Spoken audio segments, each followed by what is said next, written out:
Syekh Mubin memiliki nama asli Syekh Muhammad Najmuddin Ali Mubin, seorang ulama yang berasal dari Gujarat, India.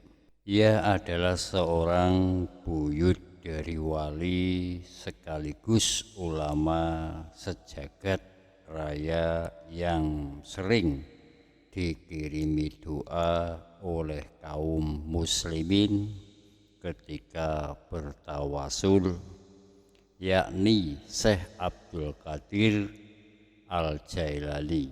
Syekh Mubin biasa diholkan setiap bulan rawah minggu pertama.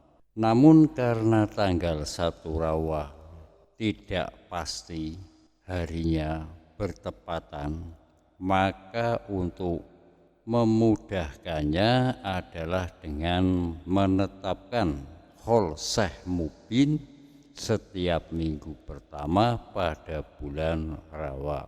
Sebagai orang-orang pada umumnya, untuk meyakinkan bahwa Syekh Mubin merupakan seorang wali yang mempunyai nasab baik, pasti mempunyai nasab ataupun silsilah yang baik.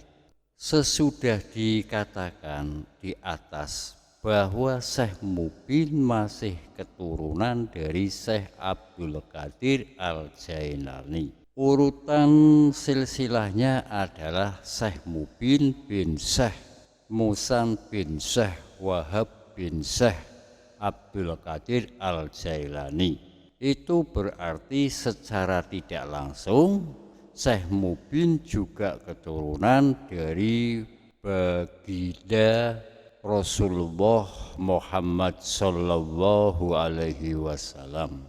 Sebab Syekh Abdul Qadir Al-Jailani juga masih keturunan Nabi Muhammad Sallallahu Alaihi Wasallam. Syekh Mubin atau lebih mengenal dengan nama Mubin adalah seorang ulama yang berasal dari Gujarat, India.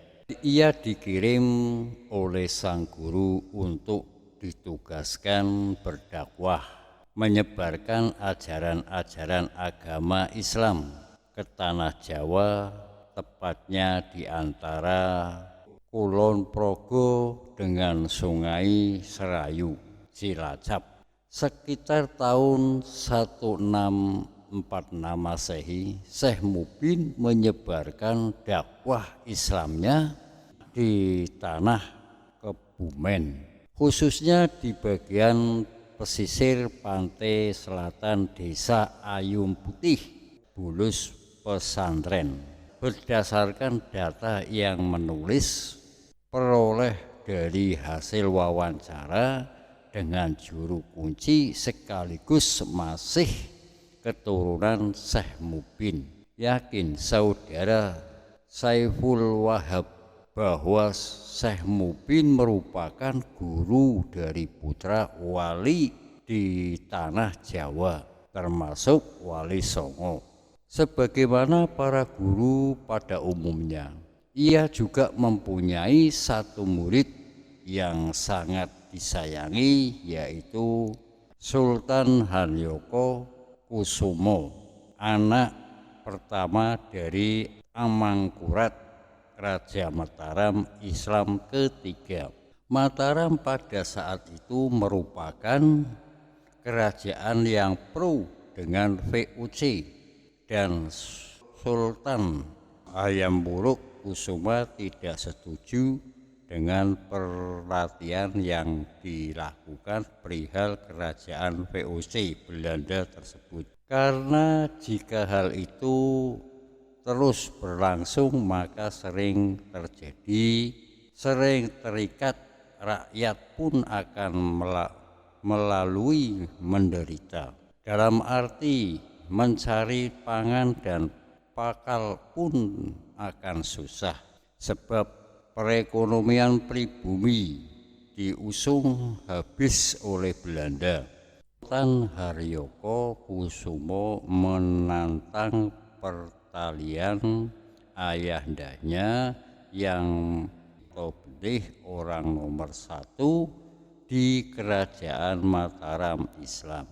Ia lari dari lingkungan kerajaan, kemudian sampailah di sebuah daerah pesisir selatan hingga bertemu Syekh Mubin sekaligus mengambil kepadanya. Di kawasan makam Syekh Mubin juga terdapat situs peninggalan berbentuk kayu dari jenis kayu lebah.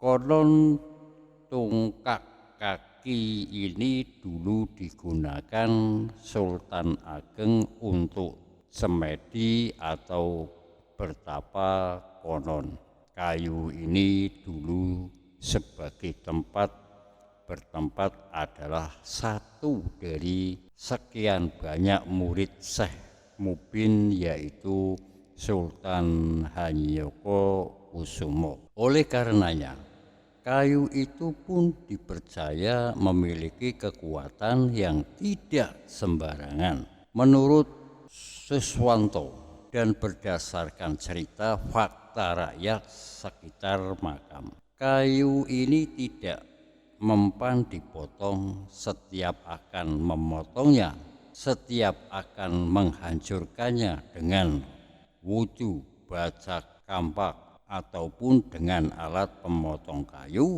lainnya, kayu ini berpindah tempat dengan sendirinya.